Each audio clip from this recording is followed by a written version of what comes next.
The letter Aleph is often believed to have no pronunciation, but this is not the case. Otherwise, Aleph would not be included among the guttural letters.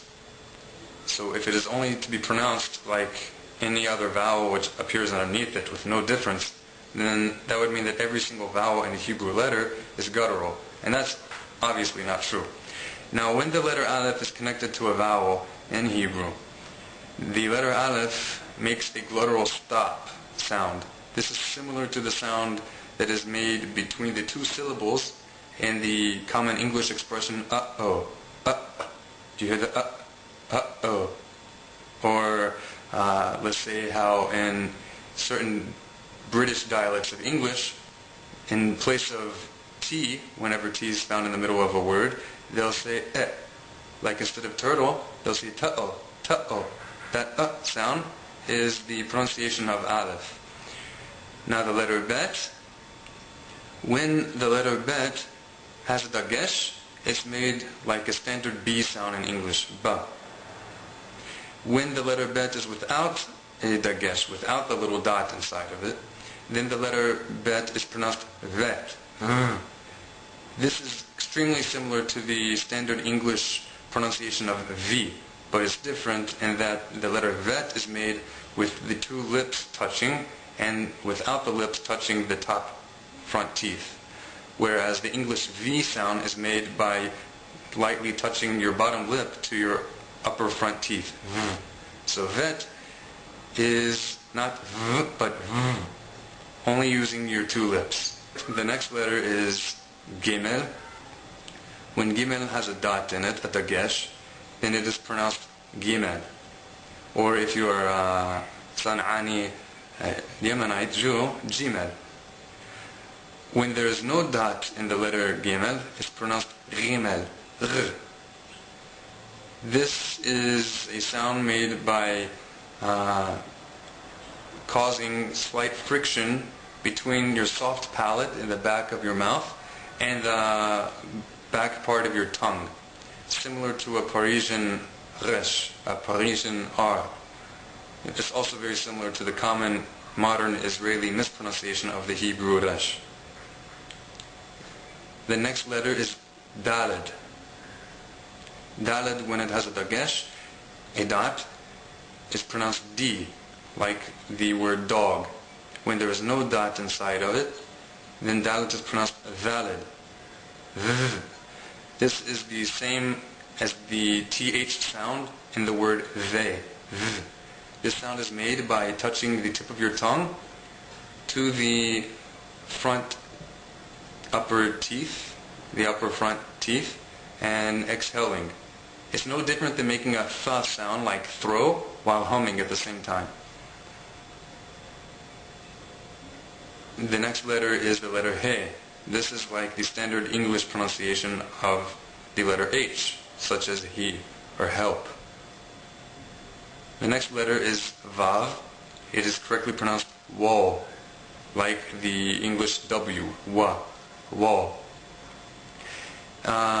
When certain vowel signs are inserted to this letter, then it is no longer pronounced wa, but u.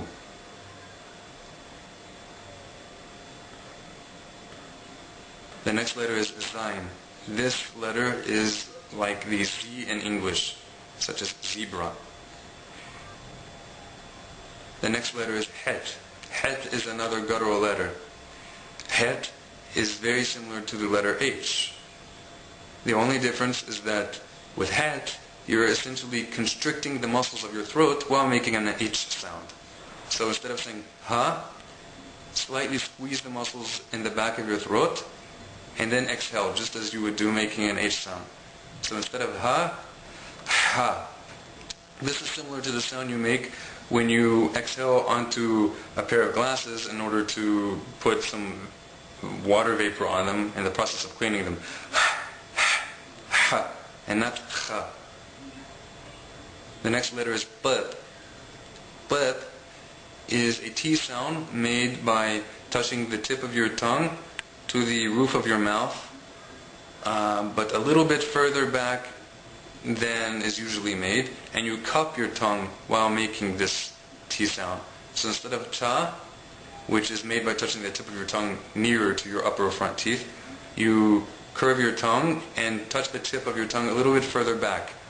Ba. So instead of cha, ba. Ba. The next letter is yud. Yud is just like the standard English Y sound, as in your. Sometimes when certain vowels are coming before the letter yud, then it simply makes an E sound. Kaf, when there is a dot in the letter kaf, makes a K sound, just like K in the word kite. When there is no dot in the letter kaf, it becomes chaf. This sound is made simply by slightly causing friction on the soft palate of the roof of your mouth, in the back part of your mouth, with the midsection of your tongue. This is similar to the word bach or lach in certain European languages. The next letter is lamed. Lamed makes a standard L sound, as in English, like the word love. Lamed. Mim makes an M sound, like mother. Nun makes an N sound, like never.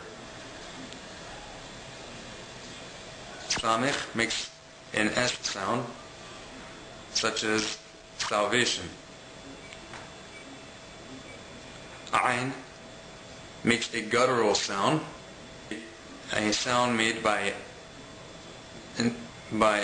making a vowel sound, any of these vowel sounds, exhaling, but while you exhale, you constrict your muscles in the throat. So instead of ah, constricting the muscles. Instead of I. Instead of a little similar to the sound one makes when you take one of those wooden sticks that doctors often put to check a person's throat, and they press on the back of your tongue and tell you to say ah. So if you can imagine pressing on the back of your tongue and saying ah, instead of you get ah. It's near to the sound made by gagging. The next letter is pe.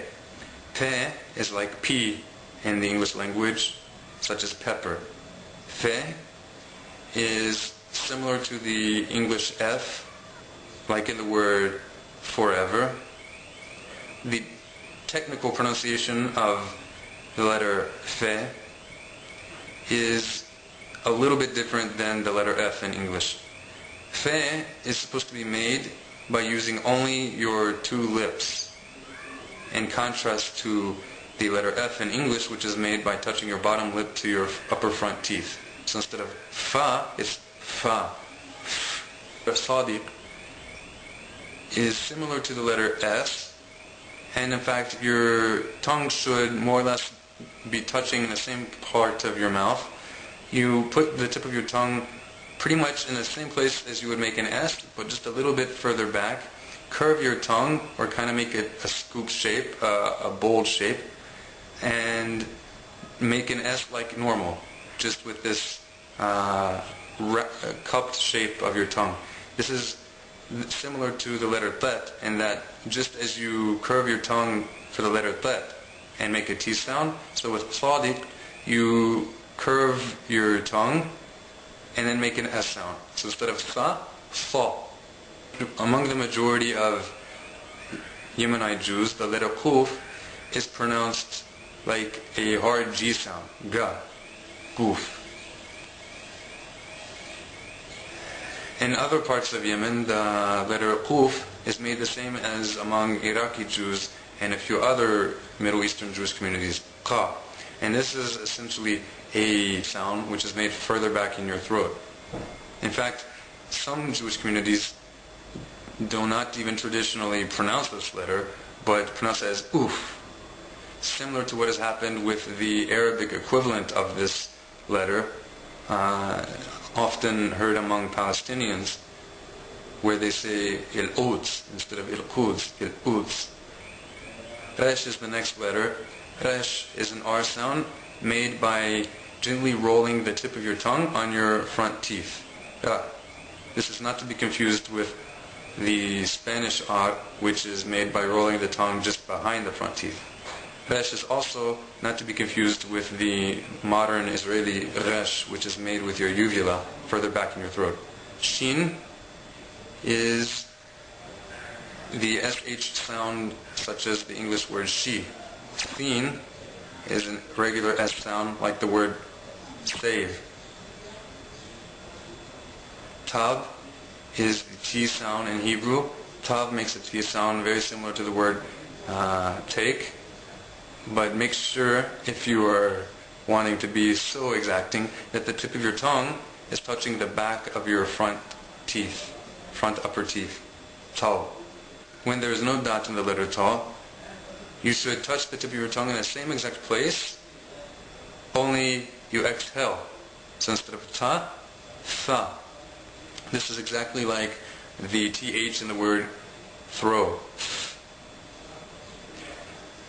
So I hope this video helped you. If you have any further questions, please feel free to write some comments or put up a video response. Shalom Aleichem. I welcome you to consider Judaism. However, if you feel that Judaism is too heavy for you, then please consider the 7 laws of Noah, which is the bare minimum that God requires from humanity. If you're interested in either of these, please visit your local Orthodox rabbi and ask him to teach you more. For more information about Judaism, please visit our website, bejewish.org. There you will find videos that will help you on your journey. Thank you.